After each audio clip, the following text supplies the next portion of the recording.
une date qu'il n'oubliera sans doute jamais. Le 31 août 1997, Lady Diana perdait la vie dans un terrible accident de la route sous le pont de l'Alma, à Paris. Alors que la mère des princes William et Harry aurait eu 60 ans le 1er juillet prochain, CEST dans un entretien accordé au Daily Mail que le médecin qui avait tenté de la sauver a accepté de se confier. Monsef Daman, âgé de 33 ans, travaillait à l'hôpital de la Pitié-Salpêtrière.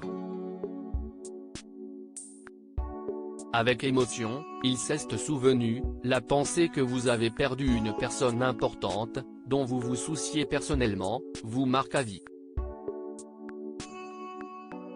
Monsef Daman était de garde lorsque l'épouse du prince Charles était arrivée à l'hôpital autour de 2 heures du matin. Si je me souviens bien, c'était une journée assez calme. Je me reposais dans la salle de garde lorsque j'ai reçu un appel de Bruno Rioux, l'anesthésiste de garde en chef, qui m'a dit de me rendre aux urgences.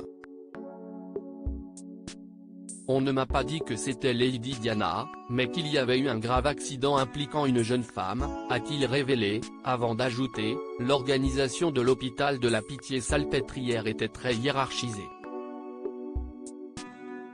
Ainsi, lorsque vous receviez un appel d'un collègue de haut niveau, cela signifiait que l'affaire était particulièrement grave.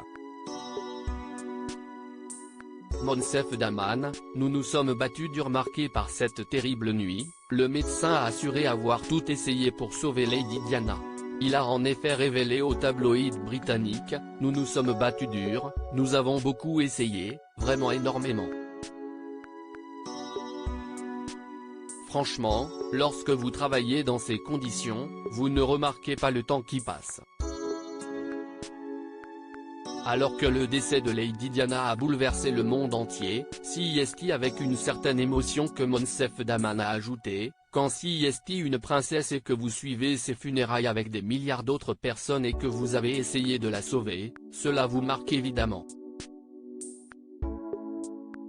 Cela vous marque toute votre vie.